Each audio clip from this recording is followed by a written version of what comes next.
Alexander Graham Bell. Seguramente a todos se nos viene a la cabeza una cosa, ¿verdad? El teléfono.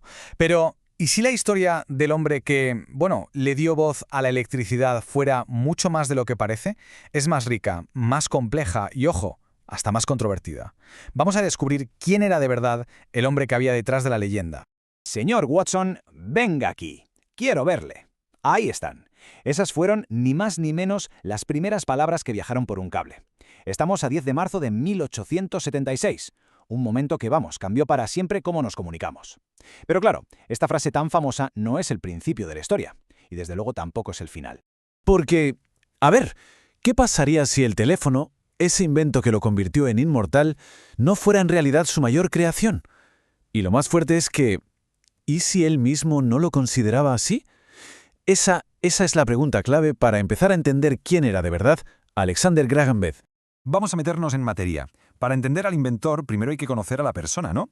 Y la vida de Bell, fijaos, estuvo totalmente marcada por una obsesión muy personal, con el sonido.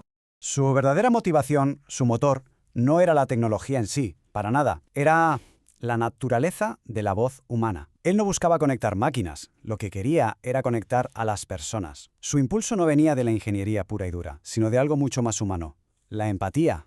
Y es que, claro, Bell vivía literalmente rodeado del mundo del sonido y de su ausencia.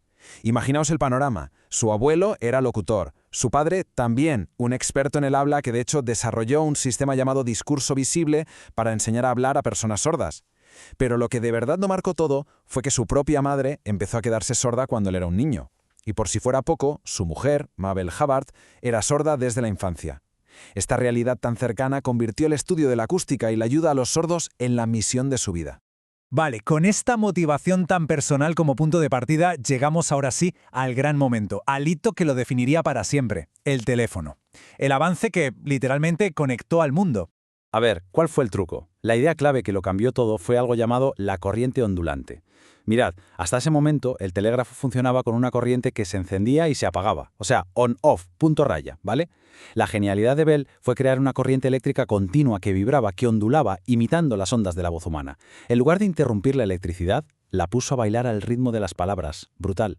Y aquí, ojo, es donde la historia se pone de película. Atentos a la fecha, 14 de febrero de 1876. Por la mañana, el abogado de Bell presenta la solicitud de patente. Pues bien, esa misma tarde, apenas unas horas más tarde, otro inventor, Elisha Gray, presenta un aviso para un dispositivo muy parecido. Fue una carrera de horas. Esto acabó, como podéis imaginar, en una de las batallas legales más sonadas de la historia. Al final, el 7 de marzo, la oficina de patentes falló a favor de Bell. El número de la victoria fue el 174.465. Y esto no es solo un número de patente, ¿eh? Estamos hablando de una de las patentes más valiosas y desde luego más discutidas de todos los tiempos. Un simple papel que fue el germen de un imperio de las telecomunicaciones.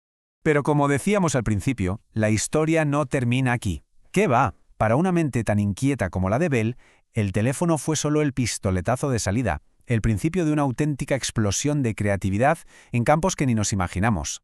El fotófono es el mayor invento que he hecho, más grande que el teléfono. Ojito con la frase. No la dice cualquiera, la dijo el propio Bell. O sea que se sentía más orgulloso de un invento del que la mayoría de la gente ni ha oído hablar. La pregunta es, ¿por qué? ¿Qué tenía ese invento? Pues mirad, el fotófono de 1880 lo que hacía era transmitir sonido en un rayo de luz, básicamente el abuelo de la fibra óptica que usamos hoy en día, casi nada. Pero es que no paró ahí. Inventó un detector de metales para intentar salvar la vida del presidente James Garfield. Desarrolló hidroalas, unos barcos súper rápidos que batieron récords mundiales de velocidad. Y hasta fue un pionero de la aeronáutica, diseñando unas cometas gigantescas. Vamos, que su curiosidad era insaciable.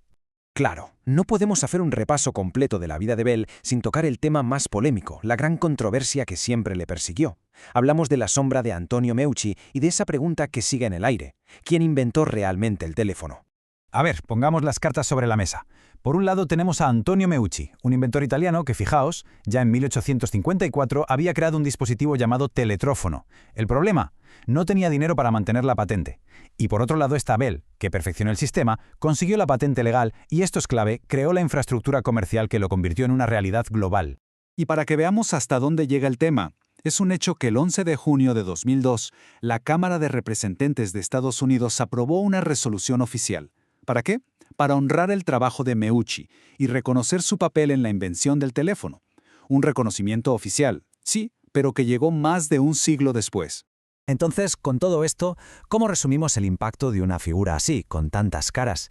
Su legado, creedme, resuena hoy de formas que van muchísimo más allá de hacer una simple llamada por teléfono. Pensemos, en negocios, su compañía acabó siendo el gigante AT&T. En ciencia, la unidad para medir el sonido, el decibelio, lleva su nombre. En exploración, fue cofundador de la National Geographic Society. Pero, a pesar de todo esto, si le preguntabas a él, por encima de todo, siempre se consideró un maestro de sordos. Esa era su verdadera identidad. Pero para que el retrato sea completo, hay que hablar también de las sombras. Y las hay. Bell fue una figura importante en el movimiento eugenésico, esa pseudociencia que defendía la cría controlada para crear lo que él llamaba una variedad menos defectuosa de la raza humana. Es una parte de su historia sin duda muy oscura e innegable, y que también hay que conocer. Cuando una puerta se cierra, otra se abre. Esta frase que se le atribuye a él, la verdad es que define a la perfección su forma de ser, ¿no? Una mente que nunca paraba, que siempre estaba buscando el siguiente reto, la siguiente frontera. Le daba igual que fuera el sonido, la luz, el agua o el aire. Siempre hacia adelante. Al final, si lo pensamos, lo que hizo Bell fue algo casi mágico. Cogió algo tan intangible como la voz humana y la convirtió en energía, en algo físico que podía viajar. Y la pregunta que nos queda hoy es, ¿cómo ha moldeado nuestro mundo esa energía que se liberó hace casi 150 años? Bueno, pues la respuesta está en cada conversación, cada mensaje y cada conexión que hoy damos por sentada.